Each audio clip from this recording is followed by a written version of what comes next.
It's Pride when I'm filming this. Hopefully it's still Pride by the time I post it. Given that it's Pride and I am not straight, figured I'd talk about it. I'm asexual biromantic. At the very base level, asexual just means that you don't experience sexual attraction. It doesn't necessarily have anything to do with your sex drive or sexual desire. There are plenty of asexual people who still very much enjoy and seek out sexual experiences. However, I am an asexual person who doesn't. Biromantic means that I still experience romantic attraction and desire, and I'm cool with any gender. I think if we're going strictly off of definitions, I'm actually panromantic, but I just personally prefer the term bi. I think it's more common, more people use it, and I feel like my sexuality is confusing enough, so if I have one less thing to explain, that's great.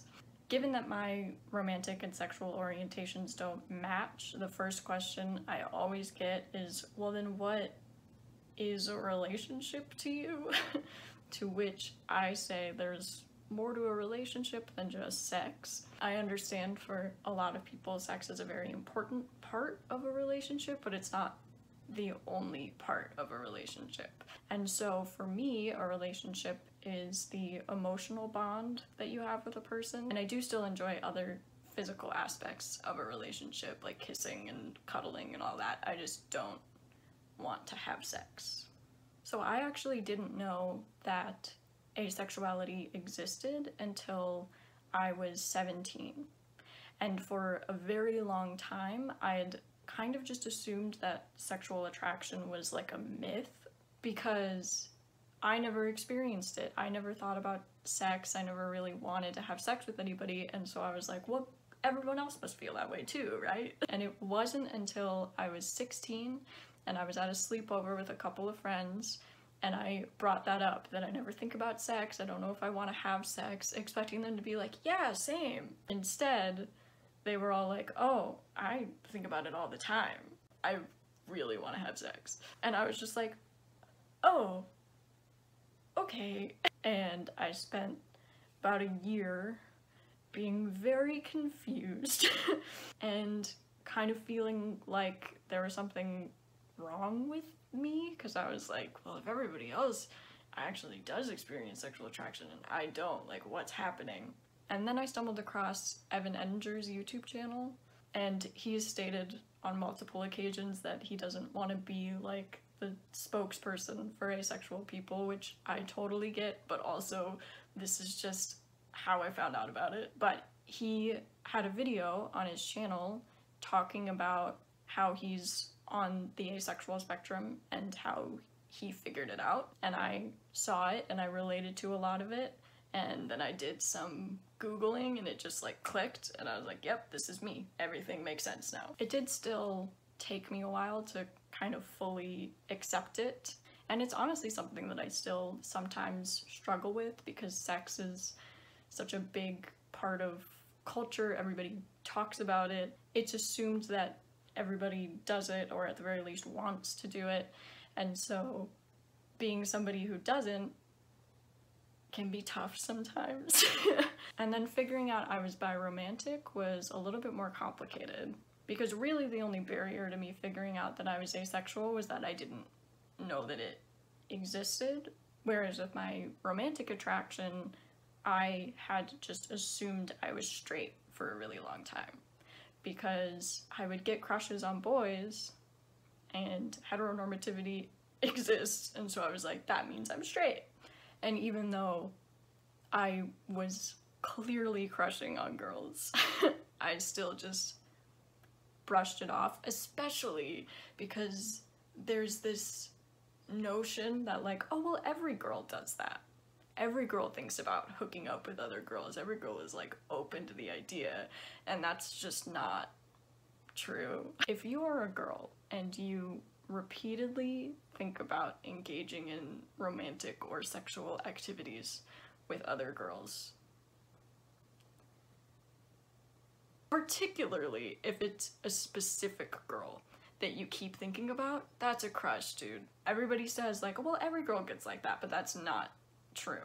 but that idea kind of helped me to push down that part of myself that I was like, well, I know I get crushes on boys, and like, yeah, sometimes I feel that way about girls too, but like every girl does that, so it's fine, I'm straight, I'm totally straight. And it wasn't until my freshman year of college where somebody just straight up asked me what my sexual orientation was that I even really questioned it. I remember being asked that question and just not being able to answer it. In my head, I kept going like, just say you're straight, like you're straight, you know you're straight, but I couldn't actually get any words out. And so I was like, maybe I need to have a moment of self-reflection about that. And probably within a day of that, I was like, oh my god, I'm not straight. And that was kind of that with figuring it out. I would talk about my coming out experience, but honestly, I don't remember it.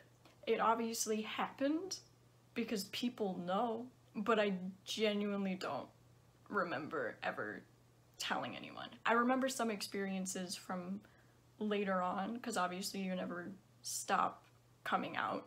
Every time you meet a new person, eventually you will probably end up coming out to them. But I don't remember my initial coming out. It's honestly probably because like all of my friends are gay. I probably knew that coming out to them wouldn't be a big deal. And I'm sure that the way it went is I just went, hey guys, I think I'm bi, and they went, okay, cool, and then we moved on. That was probably what my coming out experience was, and I'm very lucky to have had that easy of a coming out experience. The other thing about coming out, it's very rare for me to come out as asexual. People that I'm very close with, my close friends, my sister, people along those lines, no. And anybody who's a potential romantic partner, I will bring it up with them as early as possible, just because for a lot of people, a sexless relationship is a deal breaker. They don't want to do that, which is totally fine. I get it. For a lot of people, sex is a very important part of the relationship, and that's cool.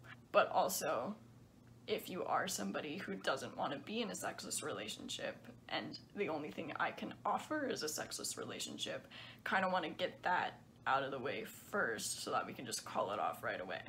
I don't hide the fact that I'm asexual from people. Like, if it comes up, I'll talk about it. It's just not something that I'll bring up by my own volition. Whereas coming out as bi just happens more often.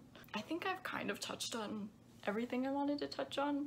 I'm gonna close this out by saying that I'm very lucky to have grown up in a liberal neighborhood, in a liberal family, with a bunch of liberal gay friends. My coming out experience was not nearly as difficult as what a lot of other people go through, and I'm very lucky that that's the case. But that doesn't mean that I didn't still have a little bit of struggle to get here, particularly internal struggle of maybe not wanting to accept those parts of myself, and then also just the fact that I didn't even know that asexuality existed until I was 17. Thanks, Evan, for making that video, because who knows how much longer it would have taken me to figure it out.